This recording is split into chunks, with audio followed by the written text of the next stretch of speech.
আমাদের ছিল বাইতুল মাকদিস অঞ্চল আমাদের ছিল, একসময় আমাদের হবে ইনশাল্লাহ, এটা আমাদের প্রত্যয়। ইসরায়েল নামে কোনো রাষ্ট্র ছিল না এবং থাকবে না, এবং একদিন প্যালেস্টাইন ওই জায়গা স্থাপন হবে ইনশাআল্লাহ। And as a Muslim, this is my right to stand for them, and that's why today I'm here. মিছিল করে আসলে কোনো লাভ আছে কিনা সেটা আমরা জানি না, তবে এতটুকু যে আমাদের সারা বিশ্বের মুসলিম নেতৃবৃন্দ এবং বিশ্বমোড়ল যারা, তারা যখন নিশ্চুপ, তারা অন্ততপক্ষে আমাদের এই মিছিল থেকে শিখতে পারে যে অন্ততপক্ষে সারা বিশ্বের সাধারণ মুসলিম উম্মাহ, বিশেষ করে বাংলাদেশের ছাত্র জনতা যে ফিলিস্তিনের পক্ষে সুদৃঢ় অবস্থান নিয়েছে, তারা আমাদের অবস্থান দেখুক এবং তাদের প্রতি আমাদের লজ্জা, তাদের প্রতি আমাদের ঘৃণা, যে তারা আমাদের এখান থেকে দেখে তারা অন্তত প্রতিবাদ করা শিখবে। যখন ইসরায়েল অস্ত্রের ভাষায় কথা বলে তখন আমরা পলিটিক্সের ভাষায় কথা বলি, যখন ইসরায়েল মানুষ হত্যা করে তখন আমরা শান্তির কথা বলি। এই ধরনের কোনো ধরনের নীতি, এইটা আমাদের প্রতি সম্পূর্ণ চাপিয়ে দেওয়া। বর্তমানে সারা বিশ্বের যারা মোড়ল, তারা আমাদের প্রতি একটা অন্যায় যুদ্ধ চাপিয়ে দিয়েছে। তারা আমাদেরকে মানবাধিকারের কথা বলে, কিন্তু তারা সবচেয়ে বেশি মানবাধিকার লঙ্ঘন করে।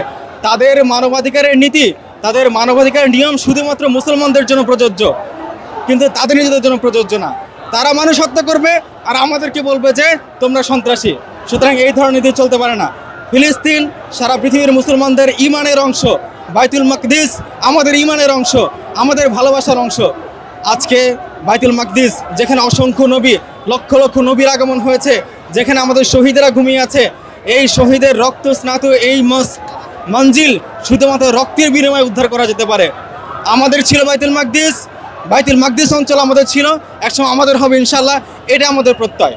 সবার মতোই প্যালেস্টাইনে মুক্তি চাই, আর এরকম মানে নৃশংস জেনোসাইড আমরা চাচ্ছি না, যে প্রতিদিন যাতে মানুষ মরতেছে, যে আমরা বাসায় বসে এগুলো দেখতেছি, এগুলো নিজের বিবেকেই কেমন লাগে যে আমরা কিছু করতে পারছি না। অ্যাটলিস্ট আমরা নিজেদের থেকে যতটুকু করতে পারি অতটুকুই করার চেষ্টা করছি। প্যালেস্টিনে যেটা হচ্ছে, যে এই প্রকারের জেনোসাইড ইসরায়েলেরা করছে, অ্যান্ড এটা আমাদের হচ্ছে একটা দায়িত্ব as a Muslim, as a human being, যে আমরা তাদের জন্য একটা আওয়াজ তুলি, একটা ভয়েস রেইজ করি। তো এই সূত্র ধরে আমরা হচ্ছে এই কর্তব্য দায়িত্ববোধ থেকে আমরা আজকে রাস্তায় নেমেছি। আমাদের পক্ষ থেকে আমরা এই ভয়েসটা রেইজ করছি, অ্যান্ড আমরা আল্লাহর কাছে দোয়া করি, মহান আল্লাহর কাছে দোয়া করি যে যেন আল্লাহ এমন একটা কোনো বিচার দেয় যেগুলো আমরা কোরআনে নাজিল হয়েছে, যে সব বিচার নমরুদ ফেরাউনের উপরে নাজিল হয়েছে, তেমনই কোনো একটা বিচার আমরা ইসরায়েলের উপরেও দেখতে চাই ইনশাল্লাহ। আমিন। কিছু করার নেই দোয়া ছাড়া, যার জন্য আমরা আসছি এই বিক্ষোভ মিছিলে ওদের সাথে একা হয়ে।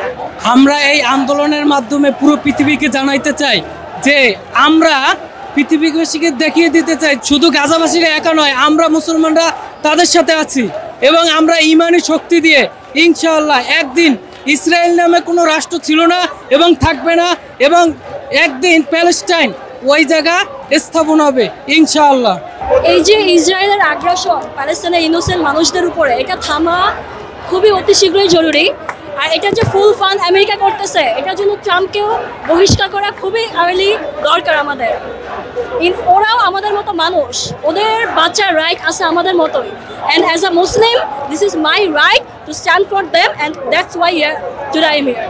For more updates, follow us on Facebook, subscribe our YouTube channel, get the latest update on www.daily-sun.com.